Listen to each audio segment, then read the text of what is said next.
સુરત મહાનગરપાલિકાની તમામ ઝોન ઓફિસમાં સિક્યુરિટી રાખવામાં આવે છે। આ સિક્યુરિટી ગાર્ડને લઈને ફરિયાદો કરવામાં આવી હતી, જે મામલે તપાસનો આદેશ કરાયો છે। સુરક્ષા ગાર્ડ પાસે 8 કલાકથી વધુ નોકરી ન કરાવવાની ટેન્ડરમાં નિયમ છે। તેમ છતાં ઝડપાયેલા તમામ સિક્યુરિટી ગાર્ડના એજન્સીઓ વિરુદ્ધ પાલિકાએ ₹5.78 લાખનો દંડ ફટકાર્યો છે।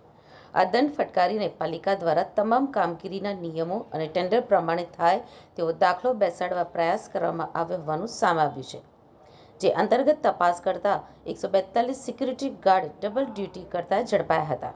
આ ઝડપાયેલા તમામ સિક્યુરિટી ગાર્ડ બીજે પણ ડ્યુટી કરતા હોવાનું સામે આવ્યું હતું, જેથી પાલિકા દ્વારા કાર્યવાહી કરવામાં આવી હતી। મેયર દક્ષિશ માવાણીએ કહ્યું હતું કે પાલિકાની મિલકતો અને ઝોન ઓફિસને લઈને ફરિયાદ આવતા 2-2.5 મહિના પહેલા જ તપાસ કરવામાં આવી હતી, જેમાં 10 જેટલી એજન્સીના જવાનો ડબલ ડ્યુટી કરતા હતા, જેથી આગામી સમયમાં દંડ તો ફટકાર્યો છે, પરંતુ કડક કાર્યવાહી કરવામાં આવે છે। ઘણી એજન્સી વધુ કલાક કામ કરાવતી તો ક્યાંક ડબલ ડ્યુટી કરાવવામાં આવતી હતી। સુરત મહાનગરપાલિકાની મિલકતો પર વિવિધ ઝોન ઓફિસો પર સિક્યુરિટી બાબતે ઘણીવાર ફરિયાદો આવતી હતી। આશરે 2-2.5 મહિના પહેલાં અમે લોકોએ સૂચના આપી હતી કે આમાં શું છે, તપાસ કરો। તપાસના અંતે 10 કંપનીના જે સિક્યુરિટી કામ કરતા હતા તેમાંથી 142 જેટલા સિક્યુરિટી ગાર્ડ અન્ય જગ્યા પણ કામ કરતા અને સુરત મહાનગરપાલિકામાં કામ કરતા। એની માટે એ લોકો પર દંડની કાર્ય કરવામાં આવી છે કંપની ઉપર, ને આગામી સમયમાં તે લોકોએ કડક નિયમોસર કાર્યવાહી કરવામાં આવશે।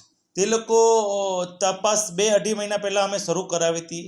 કોણ કેટલો ટાઈમ કામ કરે છે, કોઈ કંપની 2-3 શિફ્ટના એસએમસી દ્વારા પૈસા આપે છે, કોઈ કંપની 2 શિફ્ટમાં એ લોકો ભાઈ વધારે કલાકોમાં કામ કરાવતી, કોઈ જગ્યાએ અન્ય જગ્યાઓ પણ સિક્યુરિટી ગાર્ડ અહીંયા કામ કરીને પછી બીજી જગ્યાએ પણ કામ કરવા જતા, એમ ડબલ જગ્યાએ કામ કરતા હતા। અત્યારે તો તમામ જે એજન્સી છે એની પર અત્યારે દંડનીય કાર્યવાહીઓ વહીવટતંત્ર દ્વારા કરવામાં આવી છે। નુકસાન કહેવાય અને ગંભીર બેદરકારી પણ કહેવાય। તે માટે આવનાર સમયમાં આજે તો વહીવટતંત્ર એ લોકો પાસે 5 લાખ જેટલો દંડની કાર્યવાહી પણ કરી છે। આગામી સમયમાં વધારેમાં વધારે કાયદેસરના પગલાં ભરવામાં આવશે।